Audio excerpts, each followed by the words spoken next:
किसी खास ओहदे पे मकाम पे जगह नहीं मिलती, नौजवान था और यतीम भी था, शौक बन गया दीन पढ़ने का। मोहल्लेदार इलाके वाले कहने लगे कहाँ से कमाएगा, ना बाप है, ना माँ है, ना घर है, कहाँ से। हजरत रूमी कहते हैं नौजवान ने जंगल में झोंपड़ी लगा ली, वहां वो सुबह मदरसे जाता, शाम को जंगल में रहता, वहां अल्लाह अल्लाह करता, सबक याद करता। एक दिन बादशाह की बेटी रास्ता भूल गई, जंगल में आई सहेलियों के साथ, बॉडीगार्ड भी साथ थे, पर रास्ता भूल गई। खोती खोती शाम हो गई, ऐसी खोई कि जब रात गहरी हो गई तो आके उस नौजवान के पास रुकी और चिल्लाने लगी। शेर के दहाड़ने की आवाज आती है, भेड़िए के बोलने की आवाज आती है। नौजवान अकेला, सहेलियां बिछड़ गई, गार्ड बिछड़ गए। कहने लगी मैं परेशान हूँ, मुझे जगह मिल जाएगी। नौजवान कहता मैंने शहजादी देखी और मुझे भी पता था कि घर एक ही है और रात को अंदर से दरवाजा भी बंद करना पड़ता है, जंगल जानवर भी आ जाते हैं। कहते मेरी छोटी सी कुटिया में झोंपड़ी में वो आई, रो के कहने लगी सहारा कोई नहीं, अगर मैं पीछे निकलूंगी तो भेड़िए खा जाएंगे। कहते मैंने उसे जगह दे दी। अकेली औरत, चिराग जल रहा है, सबक याद कर रहा हूँ। मेरे नबी पाक ने फरमाया जहाँ मर्द औरत अकेले हो तीसरा शैतान होता है।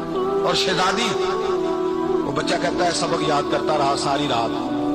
वो बच्ची को कहा सो जा, पर वो कहती है नींद मुझे भी कहाँ आई। ऐसे मौकों पर नींद, सारी रात सबक याद करता। थोड़ी थोड़ी देर के बाद चिराग जलता तो उस पर उंगली रखता, हाथ जलता तो पीछे खींच ले, फिर दूसरी उंगली रखता, थोड़ी देर के बाद जलता तो खींच ले, हाथ सारा जल गया।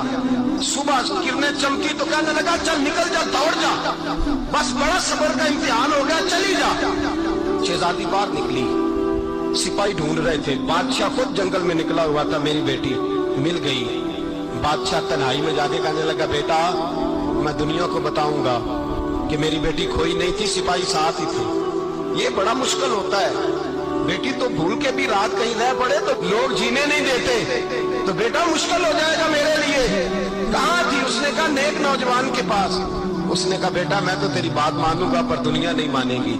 अगर उस नौजवान ने किसी को बता दिया कि तू उसके पास थी तो फिर लोग मेरा जीना मुहाल कर देंगे। बेटा मैं मर जाऊंगा, मेरी मजबूरी ये है कि वो कहीं राज ना उगल दे वो नौजवान, उसे कत्ल करना पड़ेगा। औरत ने मिन्नतें की, उस बेटी ने कहा मेरे मौसम को मारोगे, रोई। और वो कहने लगा मैं बादशाह हूँ, मेरा अपना बुखार है, मैं उसको छोड़ नहीं सकता। गिरफ्तार कर लाए सिपाही। वक्त तय हो गया सदा का। अकेले एक काल कोठरी में रखा गया, जो उसके खास इतबार वाले थे उनकी ड्यूटी लगाई। बादशाह ने बुलाया ताले बिलम, आया। औरत कहने लगी, बेटी कहने लगी एक दफा तो बुलाओ ना, एक सवाल बस पर्दे में रह के पूछना है और फिर जो आपका जी चाहे। मेरे मौसम को मारना तो है, तो मर्जी आपकी। सामने खड़ा किया नौजवान, पर्दे के पीछे औरत खड़ी हो गई। बादशाह बीच बैठ गया। बीबी कहने लगी सारी रात बेदार मैं भी रही, सोया तू भी नहीं। वो जो तू चिराग के करीब हाथ लगा के जलाता था वो समझ नहीं आई। नौजवान रो पड़ा।